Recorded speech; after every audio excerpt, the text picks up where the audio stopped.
Hi wrestling fans, thanks for clicking on the dreaded D-Rose report again.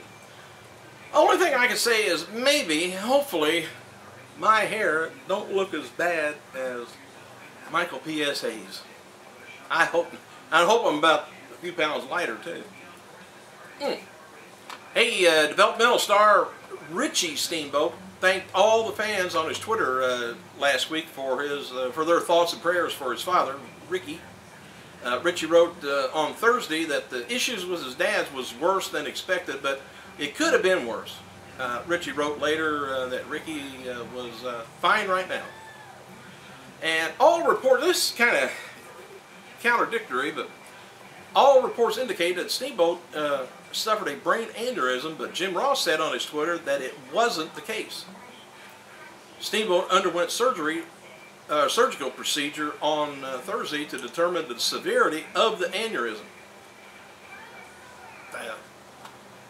Anyway, he said there's no timetable on when he's going to be released from the hospital, and apparently it's going to be a long process because I think the longer the bleeding had went on, the more damage it does. But nobody knows really how long it's been bleeding. Apparently he didn't know he had it either. Most people don't. Steamboat was in Tampa, Florida Wednesday for some work with the developmental WWE people when he was rushed to the hospital that evening after experiencing severe pain in his neck and shoulders. TNA set a live record finally for their live events in the United States at the show at MCU Park in Brooklyn, New York last night. The show drew between 55 to 6,000 fans. But they were satisfied with that, except I bet they wished all of them were paid admissions. I don't know how many they may have given away just to... They may not have, but I'm just assuming they usually give away a lot of tickets too. Dixie Card wrote following on her Twitter last night to all you Brooklyn show people.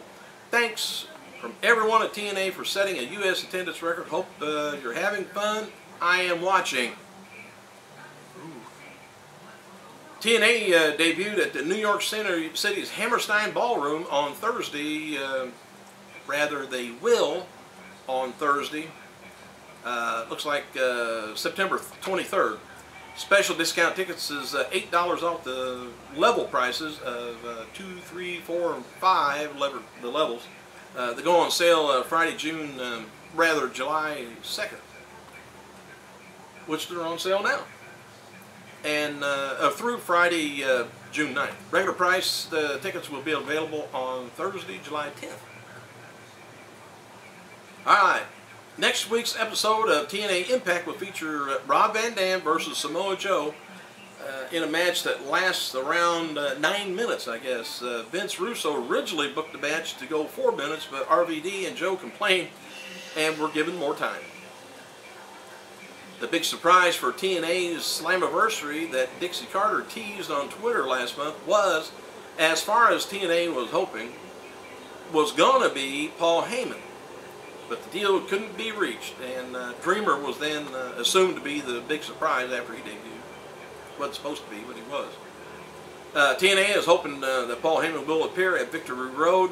TNA officials expect Heyman to come to their company, but bottom line is he has not agreed to yet. So I don't know why they keep teasing stuff like that. Get it settled and then tease that he's coming. You don't have to tell us, just tease it. TNA wants him and expects him to come in and are willing to give him almost anything he wants. Damn, I'm on my way for that, since we got the beautiful people there. Anyway, it's said that TNA's condition internally has gotten much worse over the past few weeks. The feeling is that they're needing a savior and somebody to think of anyone else. But can anyone else think of somebody else other than Heyman? Not that I know of. Vince McMahon, maybe. Anyway, Jim Ross, The Rock, Steve Austin, Paul Heyman, Bill Goldberg are all in town for tonight's UFC 116 pay-per-view in Las Vegas. Heyman's been hanging out with Brock Lesnar all week. You might know, I hope he don't go to the ring with it.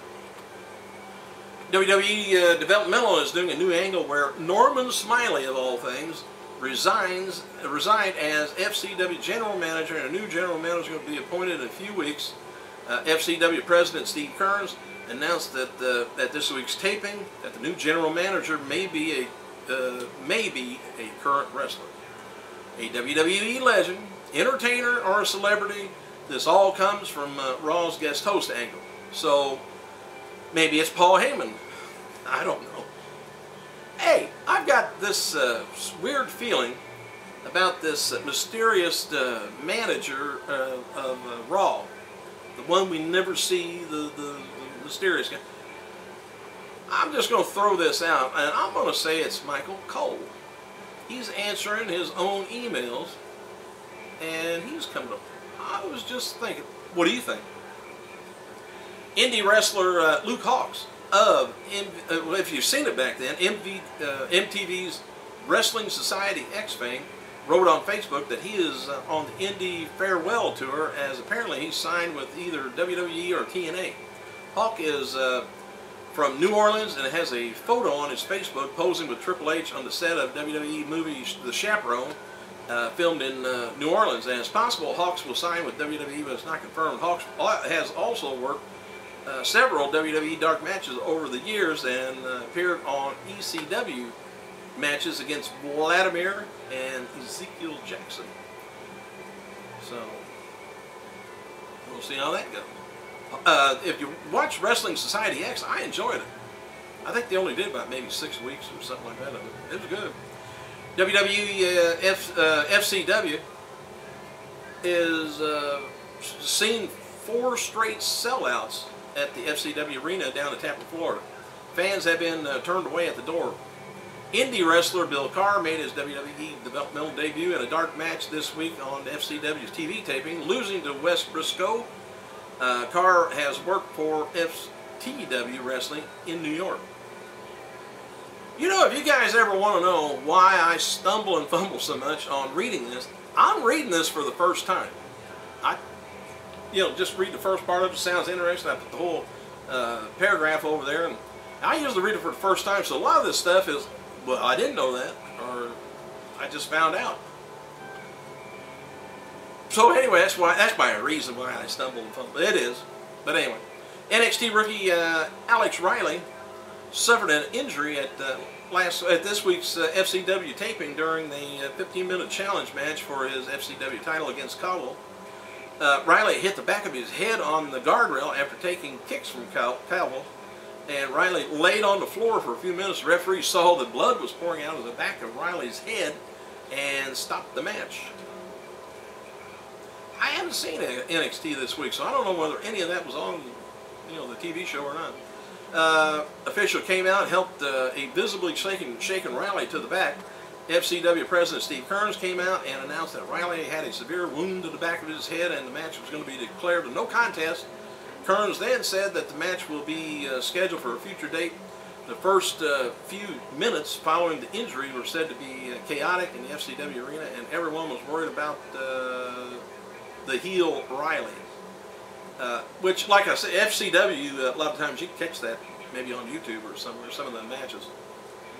Dixie Carter wrote on her Twitter, how much time have I got left? Let's see, a minute and a half. Just signed Magnus and Doug Williams to a long-term contract.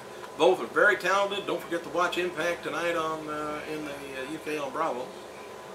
Amy Damas, Lita, made a Yes Network list of the worst tattoos. She made the list of the worst tattoos in sports.